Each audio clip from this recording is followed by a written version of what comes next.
From downtown to the counties, time now for the top 7 at 7, where we bring you the 7 stories making the biggest impact in your communities tonight. Fire officials tell me the fire has been contained, but not technically under control. The warehouse, by the way, is right behind me. They're still fighting this right now because they want to make sure there are still hot spots and they want to make sure there are no flare-ups at this point. Thankfully, no one was hurt in the fire, but neighbors we spoke with say this area looked apocalyptic earlier this afternoon when the fire was at its worst. The Baltimore Fire says the call for this came in at 1:18 this afternoon. Chief James Wallace says they believe the fire started on the outside of the building on Hamden Ave and was then driven inside by wind. And it quickly grew to a 4-alarm blaze. Officials say crews made an aggressive interior attack to put out the flames, but fire conditions got worse fast.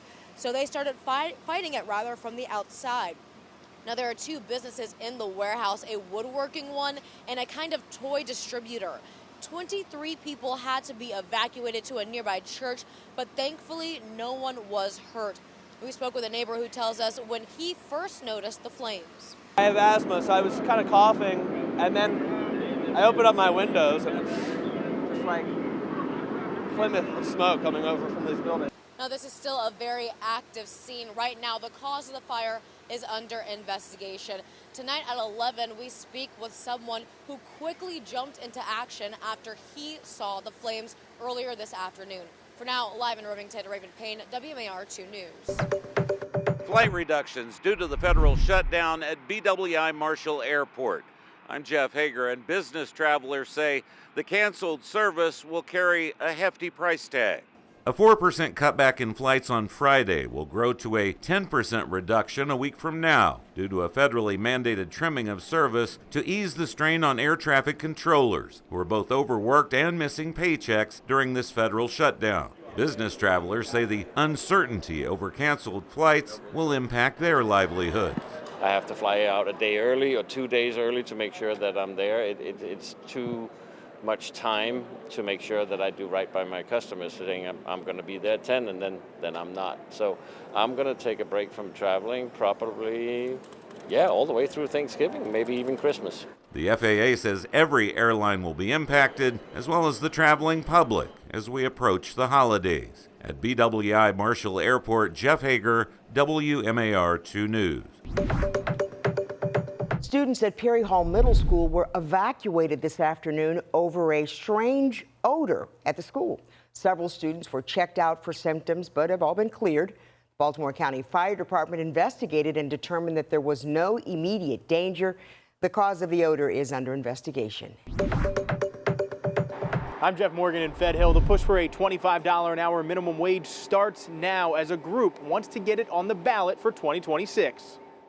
Higher wages could be on the way in Maryland. A group is hoping to get it on next year's ballot. An initiative that would raise the minimum wage in Maryland to $25 an hour with no exceptions. If it happened, Maryland would have the highest minimum wage in the country, blowing past Washington, D.C.'s minimum pay rate of just under $18 an hour.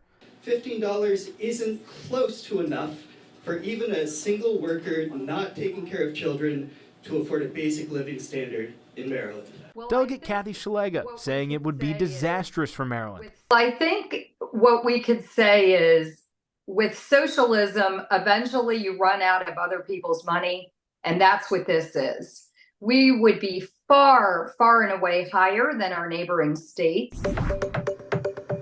I'm Sierra Williams, your Voice for Veterans reporter, and a Carroll County veteran just received the keys to a brand new mortgage-free smart home thanks to the Tunnels to Tower Foundation. Staff Sergeant Frank Laguna served 18 years between the Marine Corps and the Army. A training accident left him with a severe spinal injury leading to multiple surgeries and permanent nerve damage. Through the Tunnel to Towers Foundation, his family received a mortgage-free smart home built to fit their needs. With the community, neighbors, and elected officials welcoming him and his family into their new smart home in Mount Airy.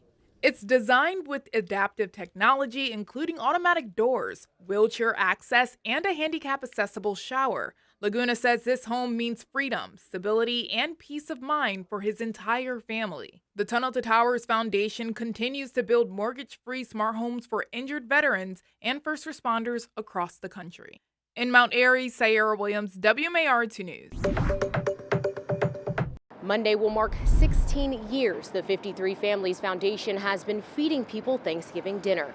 I'm Janae Wright, and the founders say that this year will be the biggest one yet. Monday, the Baltimore Convention Center will be filled with thousands of families sitting down for Thanksgiving dinner. Families will also get a chance to see some Ravens players, including former Ravens linebacker Jameel McClain, who's the founder of 53 Families. The dinner is also in partnership with the Salvation Army. We're at 7,000 now, and our goal is to get to 10,000, 12,000, whatever it is that we can do. We are turning nobody away. So like my wife said, Keisha said, this is a labor of love, and it's the love of the community. If you would like to attend the Thanksgiving dinner, you can find a link to the event on our website. Janae Wright, WMAR 2 News. I'm Xavier Wary here at the Under Armour Performance Center in Owings Mills as the 3-5 Baltimore Ravens get ready for a business trip up north in Minnesota to take on the 4-4 Vikings as they go to a place that they have yet to get a win in franchise history. Now, Sunday marks the second game of the Ravens' 3-game road stretch. Despite starting 1-5, there's optimism. This is the part of the schedule that the Ravens could take advantage of and turn their season around. Sunday proves to be a tough matchup. The Vikings and their blitzing combinations have caused real problems for quarterbacks this season, sacking Jared Goff of the Detroit Lions 5 times just last week. They're going to run their blitzes. They're going to run their simulated blitzes. They're going to run their bluff blitzes. They're going to line up and play, too. They're going to disguise coverage. You know, they're going to be split safety a lot. They have been. Try to focus on everything I could to get better, you know, and blitzes was one of them because early on in my career, I believe we was getting sacked, like crazy. Kickoff this Sunday again is at 1 o'clock in Minnesota. Reporting in Owings Mills, Xavier Wary, WMAR 2 News.